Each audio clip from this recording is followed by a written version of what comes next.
Welcome to IslamicDonut.com.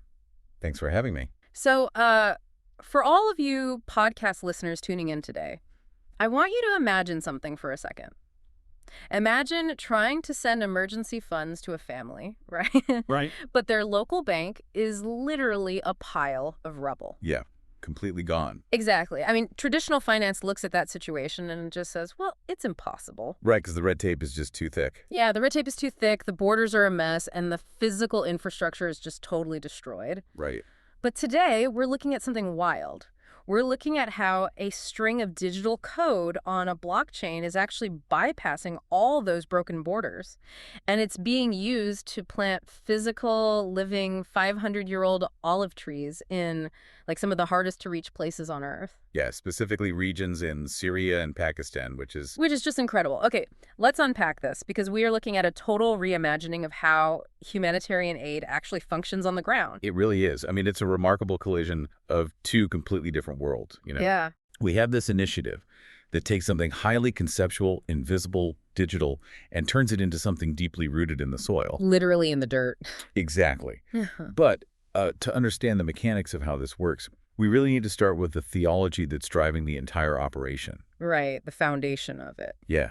The engine here is an ancient concept known as Sadaqah Jariyah. Right.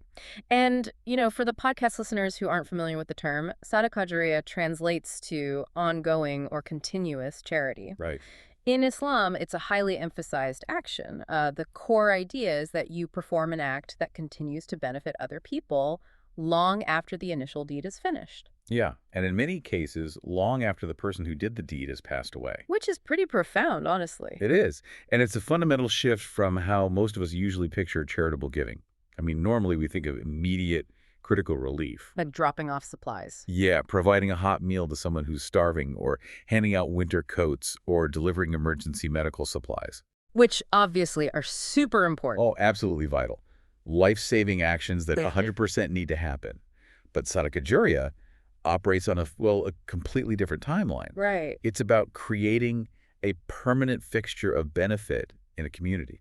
Yeah, I think the best analogy is like a financial endowment or the concept of compound interest. Oh, that's a good way to put it. Right. Because if you buy someone a meal, that solves their hunger for a Tuesday. Yeah. That's a one-off donation. The principal is spent, basically. But if you plant an orchard that provides food, that's a single investment that just continues to yield a return. Like literally bearing fruit, season after season, generation after generation. What's fascinating here is this psychological and economic shift that compound interest creates for a family. How do you mean? Well, this initiative isn't trying to just feed someone for an afternoon and then come back the next day with another handout. Right, they want to break that cycle. Exactly. The goal is to move a household away from that precarious dependency on external aid drops. You are steering them toward true economic self-sufficiency, giving them an asset they actually control. And the asset they chose here is very deliberate. Very. I mean, they aren't just planting fast-growing pine trees or like random greenery. The focus is entirely on olive trees. Yeah. So why the olive tree specifically out of all the agricultural options they could have picked? Well, culturally and religiously, the olive tree holds immense weight. I mean, it's mentioned multiple times in the Quran, and it stands as a powerful symbol of peace, prosperity, and divine blessing. So there's a strong spiritual connection there. Huge. When a family receives one, there's a profound spiritual resonance. Mm. But beyond the beautiful symbolism, the biological reality of the olive tree makes it kind of the ultimate vehicle for continuous charity. Because their lifespan is almost mythical, right? Yeah, they can thrive for centuries, literally. An olive tree planted today could realistically still be producing in the year 2500. Oh, wow. That's insane to think about. Right. And over that immense lifespan, it provides this cascading array of benefits. Like the canopy provides significant shade in these blistering, arid climates. Which is desperately needed. Yeah. And the root systems help stabilize the soil. It produces oxygen. But obviously, the most critical factor is the reliable, high-value sustenance it provides.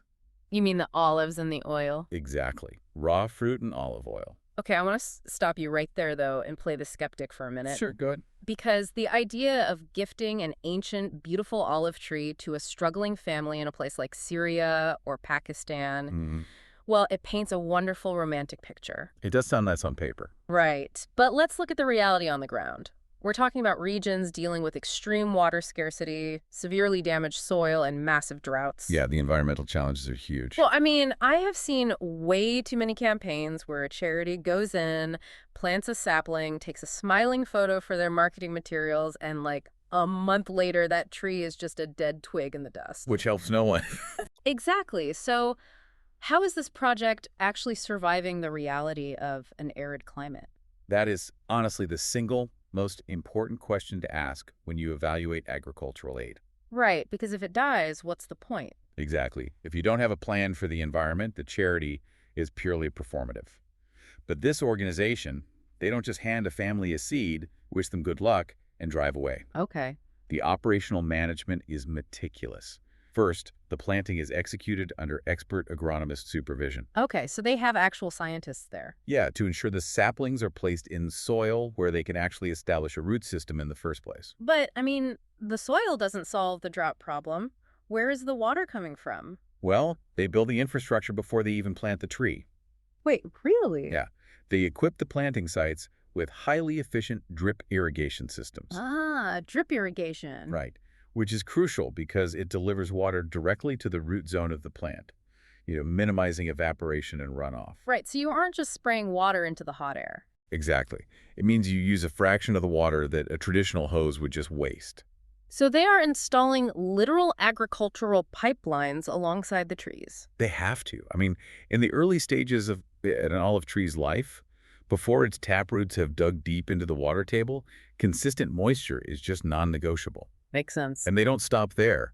They also supply the families with specialized fertilizers, safe pesticides, and most importantly, comprehensive training. Oh, they teach them how to do it. Yeah, they are transferring the knowledge of how to manage an orchard so the families are fully equipped to take over the maintenance themselves. Okay, so that definitely answers the survival question, but the goal you mentioned earlier was economic self-sufficiency. Right. If a family has a few trees, okay, they have a snack, maybe some extra calories. Yeah. But how does a handful of olives translate into, paying for a child's education or a doctor's visit? Well, that brings us to a major milestone they hit right at the beginning of 2024. Okay, what was that? The initiative successfully revived a local dormant olive oil workshop in the region. Wait, a processing facility? Yeah. Setting up an industrial workshop in an area recovering from conflict sounds like a massive leap from just planting some trees. How did they pull that off? Well, instead of trying to build a brand new factory from scratch, which, would require importing heavy machinery through complex borders and all that. Right, a total nightmare. Exactly. They identified an existing facility that had just fallen into disrepair due to economic hardship. Oh, that's smart. Yeah. They injected the necessary capital to repair the presses, get the lights back on, and basically get the local staff working again. Wow, so that changes the math completely. It creates an entire microeconomy. It is the multiplier effect in action. Think about the life cycle now. A family grows the tree and harvests the raw olives. Right. They consume some for their own daily nutrition, of course. But then they take the surplus to this newly functioning workshop. To get pressed. Exactly. The raw olives are pressed and processed into high-quality olive oil. And then the family can sell that oil in local markets. And as you know, olive oil commands a much, much higher price than just raw olives. Yeah, it's a localized supply chain. The tree provides the raw material, the workshop provides the value add, and then the market provides the cash. Which generates steady, reliable income. And that income dictates a family's quality of life. Right. That's the education and healthcare money. Exactly. It pays for daily necessities, it covers school fees, it provides a safety net for medical bills. The tree isn't just a plant anymore. It becomes an economic engine for the entire household. That's incredible. But let's look at the friction involved in making all of this happen. Yeah, the logistics. Right. Getting the capital to buy saplings, importing irrigation hoses, securing fertilizers, funding the repair of a processing workshop. I mean, moving that kind of money into regions suffering from severe conflict and poverty is a logistical nightmare. It is literally one of the hardest things to do in the modern financial system. Building comprehensive cross-border agricultural infrastructure requires a funding mechanism that, quite frankly, doesn't care about traditional borders, banking hours, or geopolitical sanctions. Here's where it gets really interesting, folks, because the engine actually driving the capital for these physical trees is cryptocurrency. Yo. We are talking about digital assets like Bitcoin, Ethereum, and specifically stablecoins like USDT. I want you to just pause and visualize the mechanics of this. It's wild to think about. It really is. You have a donor sitting in a coffee shop in London or Toronto. They open an app and send something completely invisible, purely digital and hyper-modern. Right. And minutes later, that invisible digital token is converted on the ground to buy physical routes, dirt, and water hoses in Pakistan or Syria. If we connect this to the bigger picture, it is the ultimate solution to the massive friction of international charity work. Yeah, explain how traditional finance fails here. Think about how a traditional wire transfer works, right? If you want to send money to a conflict zone, you initiate a SWIFT transfer. Okay. Your bank charges a fee. It goes to an intermediary bank, which takes a cut. It hits the recipient's national bank, where they apply a terrible currency exchange rate. And that's if it even goes through. Exactly. Because then it might just sit frozen for 3 weeks because the banking infrastructure is damaged or under some bureaucratic review. And in some of these villages, the bank doesn't even exist anymore. Or, inflation is so hyper-accelerated that by the time the local currency clears, it has lost 20% of its purchasing power. Right. But cryptocurrency completely bypasses that entire labyrinth. It just cuts right through it. Yeah. By utilizing decentralized networks, the aid organization removes the middleman entirely. A donor sends the funds, and the charity's wallet receives them securely and almost instantly, no matter what time of day it is or what the local government is doing. But okay, I have to push back on the volatility aspect here. We all know the crypto market is a total roller coaster. If I donate $100 in Bitcoin on Monday, the market tanks on Tuesday, my donation might only be worth $80 by the time the charity tries to buy the irrigation equipment. Which is a valid concern. Right. You cannot budget a multi-year agricultural project on something that volatile. Which is exactly why the use of stablecoins like USDT is so vital to this operation. Okay, unpack that for the listeners. A stablecoin is a cryptocurrency that is pegged to a stable asset, like the US dollar. So 1 USDT is designed to always be worth exactly $1. So it doesn't fluctuate like Bitcoin. Right. So you get the speed, the borderless transfer, and the low fees of a blockchain network, but you don't have the wild price swings. $100 sent is $100 received. That makes perfect sense for the transfer part. But explain the last mile to me. The last mile, yeah. Because a farmer in Syria can't walk into a local hardware store and tap their phone to pay for a shovel with Ethereum. How does the digital code actually turn into physical cash on the ground? It happens through peer-to-peer networks and local digital cash brokers. Oh, okay. Yeah, in many regions where the traditional banking system has failed, local remittance networks, similar to the traditional Hawala system, have adopted crypto. Interesting. The charity transfers the USDT to a trusted local broker's digital wallet. The broker instantly hands over the exact equivalent in local fiat currency or even physical US dollars. And then they just go shopping. Exactly. The charity takes that cash, walks down the street, and buys the saplings and the hoses. It is entirely bypassing the bureaucratic bottleneck. Completely. Which is so important because when the planting season arrives, you cannot wait 6 weeks for a clearinghouse in New York to approve a transfer to the Middle East. You need the money in the dirt today. And that speed is what makes the tangible environmental and economic impact possible. It is a highly practical use case for technology that is, frankly, often misunderstood as just a speculative investment. Right, just gambling on a screen. Exactly. So let's look at the actual output of this digital engine. What has this translated to in the physical world? Well, the results are pretty clear. Yeah, in 2024, the initiative successfully planted 200 olive trees. Now, I know some people listening, 200 trees might not sound like a massive forest. Sure. But considering what we just discussed, the drought mitigation, the drip irrigation installation, the agronomist supervision, and the workshop revival 200 fully supported thriving trees is a massive logistical accomplishment. It is a critical proof of concept. Exactly. They proved they could move the money instantly, build the infrastructure, and keep the trees alive in a hostile climate. And because the model works, their future goals are vastly more ambitious. Right, they aren't stopping at 200. No, by 2025, they are planning a major expansion into Africa. And they're scaling up the numbers significantly, right? Oh, absolutely. The roadmap isn't targeting hundreds of trees anymore. They're aiming to plant thousands.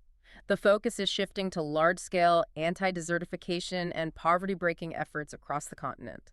Yeah, and desertification is a massive crisis in many parts of Africa. Explain that process a bit. It is the process where fertile land degrades into desert, usually due to drought, deforestation, or inappropriate agriculture. Right, the soil basically turns to sand. Exactly.